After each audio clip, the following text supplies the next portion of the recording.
अहमदपूरच्या तहसील कार्यालयासमोर वंचित बहुजन आघाडीचा युवा नेता रोहन कांबळे उपोषणासाठी बसलेला आहे आणि त्यांच्या मागण्या काय आहेत आणि ते उपोषण कशासाठी करत आहेत हे आपण उपोषणार्थ्याकडूनच जाणून घेणार आहोत।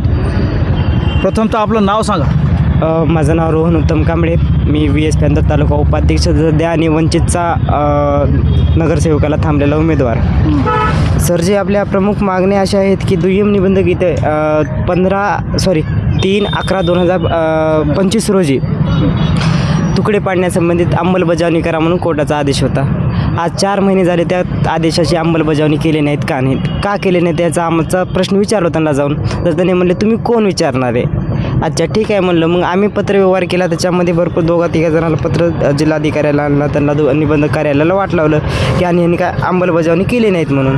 त्यानंतर आम्हाला पाहता त्याच्यामध्ये दिसून आलं की ह्याच्यामध्ये खरेदी विक्री व्यवहारामध्ये दलाली करून भरपूर काही भ्रष्टाचार झालेला आहे। आमची अशी मागणी आहे की या ठिकाणी यांची सगळ्यांची आतापर्यंत जेवढ्या बी खरेदी खत झालेले आहेत त्यांचे किंवा रजिस्टर वगैरे सगळ्याची चौकशी बसवावी व त्यांच्या मालमत्तेची चौकशी करावी आणि त्यांना तात्काळ निलंबित करावे, कारण भ्रष्टाचार 101% 100% झालेला आहे। 4 महिने झालं जर अंमलबजावणी करत नसतील तर याचा अर्थ कुठं ना कुठंतरी इथं त्यांची चूक दिसून येत आहे आपल्याला।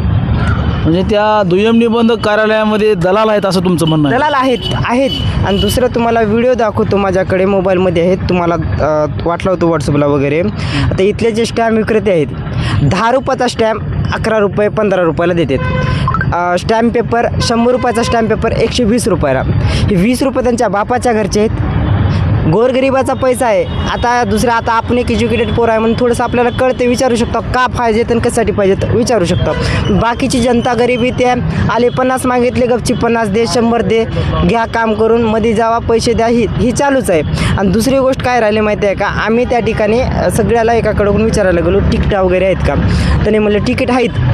11 रुपये 12 रुपयेवर 1-2 रुपये एक्स्ट्रा गेले ते आम्हाला। म्हणलं सर ह्याची कशाचे लागतात, तिकीट नाही तर चल निघ म्हणले डायरेक्ट। व्हिडिओ आहेत माझ्याकडे, त्याच्यामध्ये तुम्ही पहा नंतर मला बोला। म्हणजे आम्ही विचारलं तुम्हाला कशाचे पैसे घेता तर हकालायची भाषा उडवाउडवीची उत्तर देता का आम्हाला। मग ह्या संतापल्यामधून आम्हाला योग्य ते मार्ग दिसला की बाबा उपोषणाच्या माध्यमातून आम्हाला योग्य ते न्याय भेटेल किंवा जनतेला न्याय भेटेल, यासाठी आम्ही बसलेलो आहे। या संदर्भात तुम्ही दुय्यम निबंधकाला जाऊन बोललात का? दुय्यम निबंधकाला जाऊन पत्रव्यवहार केलं तर काय करायचं करा, यात त्यांची भाषा होती बोलण्याची त्या टायमाला। त्यांना असं वाटले काय आले तर ते एक जागरूक नागरिक त्याने गेलतो त्यांच्यापाशी। आता ही किती दिवस उपोषण करणार आहोत? आमरण राहील जोवर आम्हाला लेखी स्वरूप देणार नाही, त्यांच्यावर चौकशी वगैरे बसवेल किंवा आमची चौकशी करून त्यांचं निलंबन होत नाही तोवर आम्ही उठणार नाही इथून। समस्त VS पॅंथर व वंचितचे जेवढे सगळे कार्यकर्ते आहेत आम्ही सगळे याच्यासाठी ठामपणे लढणार आहोत। तर हे होते रोहन कांबळे, VS पॅंथरचे तालुका उपाध्यक्ष आणि वंचित आघाडीतून यांनी नगरपालिकेची निवडणूकसुद्धा लढवली होती। अहमदपूर शहरात होत असलेल्या दुय्यम निबंधक कार्यालयामध्ये जो दलालांचा सुळसुळाट आहे आणि तिथं जो भ्रष्टाचार आहे त्याच्या बाबतीत यांनी या ठिकाणी उपोषण लावले। प्रशासन यांच्याकडे किती गांभीर्याने घेते हे आपण पाहणार आहोत आणि याचा पुरेपूर आढावासुद्धा घेणार आहोत। जय हिंद न्यूज मराठीसाठी मी दयानंद वाघमारे, अहमदपूर।